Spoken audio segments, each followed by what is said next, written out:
Father, yes. You know what I think? What? I think my husband was born angry. Why? Ever since I knew him, he's been angry. How come you married him? How do I know? I loved him. And I figured if I loved him, I'd change him. But he was always angry with me. We courted for, would you believe it, 3 years. And you still married him. Yep. What do I do? How do I change him? Well, maybe you have to change. What? Well, don't always think that anger is caused by the person who's angry. Maybe it's something that you do. Maybe it's the smell of your perfume, or maybe it's just the idea that you've given him what? You've given him toasted cheese sandwiches for 23 years. Yeah, but he was angry even before he met me. Well, all right, then you're off the hook. But maybe by your life you could change that anger. I get angry because he's angry, so how am I going to help him? I know, he's got to quit somewhere. And I think one of the things is this: you face it as it is. What? I go to him, Sam, yes, you're always angry. But listen, if you want to be angry and it makes you happy, be my guest. I'll never take it personally anymore. Well, that takes the sharp edges off it. And if he has a love for you, he'll probably guard himself. But there's a problem. It's the habit. Habits, habits, habits. When we do something for 1 year, we incorporate that behavior into our personality. I'm not going to get personal, but what made your husband angry even before he met you? He never told me. Well, with the background that is mine and with the knowledge of human natures I have, there was a reason for his anger, and maybe he's not to blame. But be it as it may. I'm not excusing him, I'm trying to understand him and help you to understand him. But if you face it, say, well, okay, he's angry. Do I make you angry, honey? No. Well, what makes you angry? Life. Well, you want to die? No. Why don't you want to die? I don't know and I don't care, but I don't want to die. All right. And then you walk away.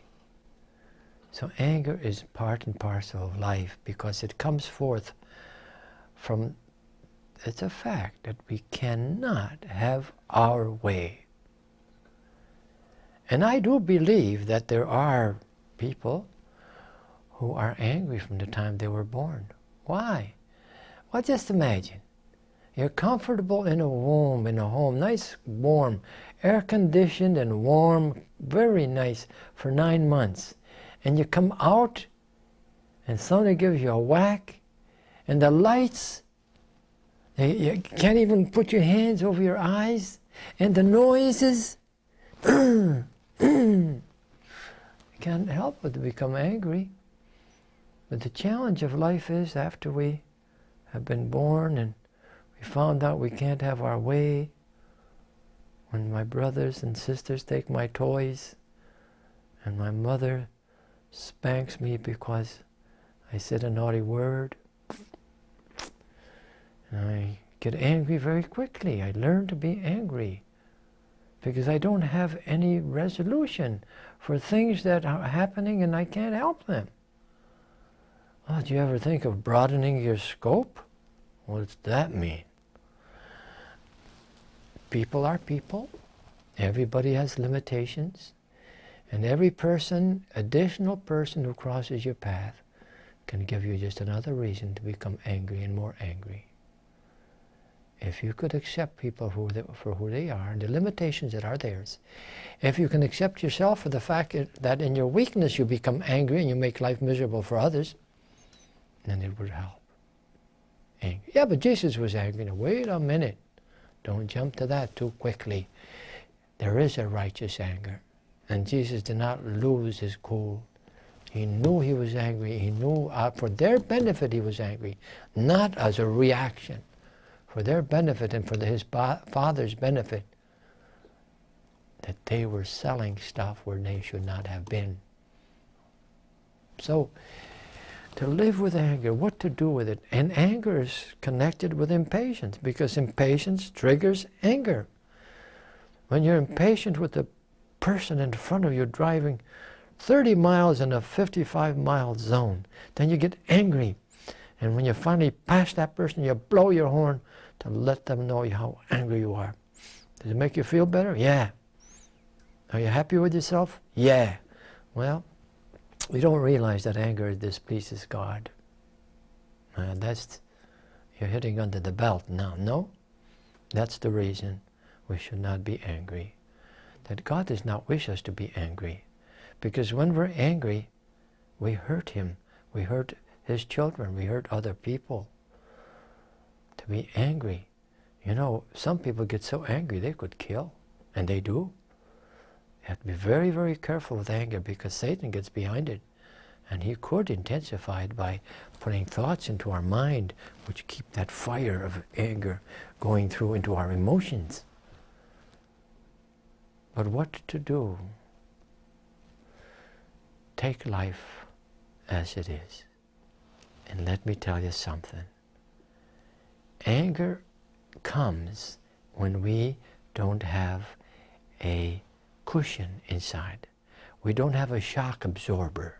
The shock absorber is the heart. If I find that certain things are not going the way I want them to, there is something in the heart that says, well, it's okay, so what? Take it, take it, take it, take it, take it. Absorb it, absorb it, absorb it. And the heart does. The heart can do that. The heart can absorb.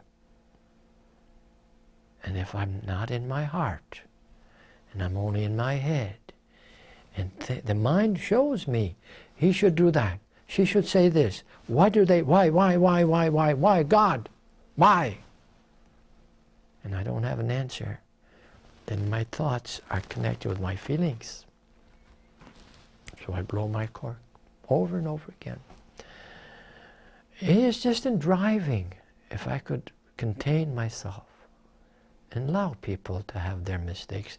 If they put up with me, I should be willing to put up with them. And so that will make it a little bit easier. It's self-discipline though, you know. I don't have to be angry. Yeah, but I want to be. Well, then don't complain. If you want to be angry, it makes me feel good. Well, that's what you think about yourself. If you thought about the other person and what your anger does, if you really had love in your heart, and you knew that the anger hurt that person you loved, that would curb you somewhat.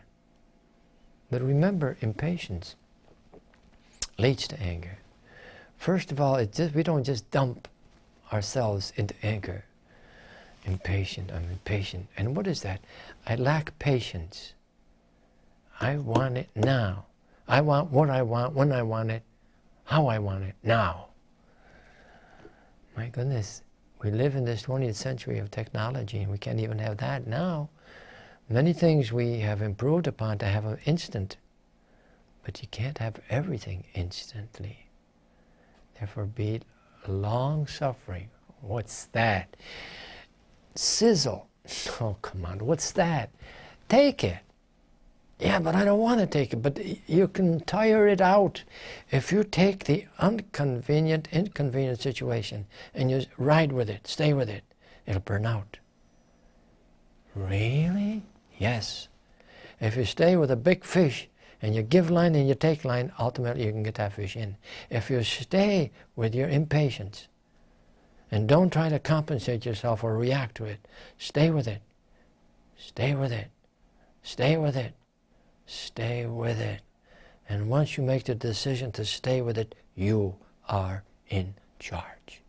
And then you're able to say, I don't want it. I don't want to be impatient. You got to let it. So sometimes when you run away and run and run and run from a fault of yours, it keeps on hounding you. When you face it, say, all right, I'm impatient. I'm an impatient fellow. I've always been impatient. Well, you don't always have to be impatient in the future. If you stay with it, lick it, look it in the teeth and say, huh, you think you're going to get me? No way. I'm going to ride you out. Then you hold it there, and physiologically the emotions weaken and the anger, impatience lessen. So when the impatience lessens, so does the anger. And then we haven't even begun to approach the resource that we have. Holy Spirit, please help me to understand why I have no right to have things the way I want them. Help me, help me, help me. And He will. So, no need to be angry over many things. No need to be angry unreasonably. Work with it. Be patient with yourself and your impatience.